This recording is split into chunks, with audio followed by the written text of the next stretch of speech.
খাসির মাংস বলে দেদারসে বিক্রি করছিলেন কুকুরের মাংস। সাধারণ মানুষের সরলতার সুযোগ নিয়ে দীর্ঘদিন ধরে এমন প্রতারণা করে আসছিলেন নওগাঁর ধামরহাটের কসাই এনজাত আলী। বাজারে অন্যান্য দোকানের চেয়ে এনজাত আলীর দোকানে মাংসের দাম ছিল বেশ সস্তা, তাই ক্রেতাদের ভিড় লেগেই থাকত। কিন্তু কে জানতো খাসির মাংসের নাম করে তিনি আসলে খাওয়াচ্ছিলেন কুকুরের মাংস। আজ সকালে এলাকাবাসীর তোপের মুখে এই জঘন্য কর্মকাণ্ড ফাঁস হওয়ার পর তোলপাড় শুরু হয় পুরো এলাকায়। একটা কুকুর জবাই করা হয়েছে এবং কুকুরটা একটা পটের মধ্যে জবাই করার পর মাংসটা পুরাটা পটের মধ্যে ছিল, আর নাড়ি ভুড়ি একদিকে, চামড়াটা সাইডেই ছিল। আমি তো অবাক, কাজে এরকম কাজ জঘন্য কাজ হতে পারে।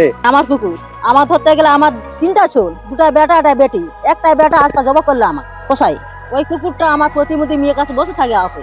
ভয়াবহ এই প্রতারণার ঘটনাটি ঘটেছে নওগাঁর ধামরহাট উপজেলার মুকুন্দপুর এলাকায়। অভিযুক্ত কসাই এনজাত আলী এবং তার সহযোগী দুদু দীর্ঘদিন ধরে বাজারে এই কুকুরের মাংস বিক্রি করে আসছিলেন বলে দাবি এলাকাবাসীর। ওদের রুমের ভিতর যায় দেখে কুকুরের মাংস, তখন সবাই ডাকাডাকি করছি, পুলিশ প্রশাসন আসছিল, আসে ও নাই পালাই গেছে। বর্তমান আধুনিকতার যে যুগে, বর্তমান সভ্য যুগে এই ছাগলের মাংস বলে কুকুরের মাংস বিক্রি, এটা অত্যন্ত ন্যাক্কারজনক এবং ঘৃণিত গর্হিত কাজ, এবং এটা আমাদের ধর্মে কোনোভাবে মানায় না। তাই আমরা এই ইনতাজ কসাইয়ের এবং এর সাথে যারা জড়িত আছে তদন্ত সাপেক্ষে যাদের নাম আসবে তাদের এমন দৃষ্টান্তমূলক শাস্তি দাবি করছি যে শাস্তিটা যেন আমাদের এই নওগাঁ জেলার ধামুরাট থানায় না, এটা বাংলাদেশের জন্য যেন একটা দৃষ্টান্তমূলক শাস্তি হয়ে থাকে।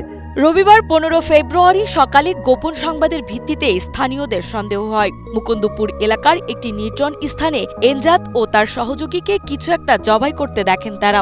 কাছে গিয়ে স্থানীয়রা দেখতে পান একটি কুকুর জবাই করে চামড়া ছাড়ানোর প্রস্তুতি নিচ্ছেন ওই দুই প্রতারক। ধরা পড়ে যাওয়ার ভয়ে তাৎক্ষণিকভাবে এনজাত ও দুদু মাংস কাটার সরঞ্জাম ফেলে পালিয়ে যান। পরে খবর পেয়ে পুলিশ ঘটনাস্থলে পৌঁছে জবাই করা কুকুর ও সরঞ্জাম জব্দ করেন। আমরা সংবাদ পাওয়ার পর ঘটনাস্থলে সঙ্গে সঙ্গে পুলিশ পাঠিয়ে দেয়। এলাকাবাসী জানায় যে তারা এসে এটা দেখতে যে কুকুর জবাই করছে। পরবর্তীতে এলাকার লোকজন জড়ো হইলে ওই যে কুকুর জবাই করছিল সে কসাই পলায় গেছে। আমরা পুলিশ দেওয়া বিধি মোতাবেক জব্দ করে নিয়ে আসছি এবং আইনগত ব্যবস্থা প্রয়োগ করে দিই।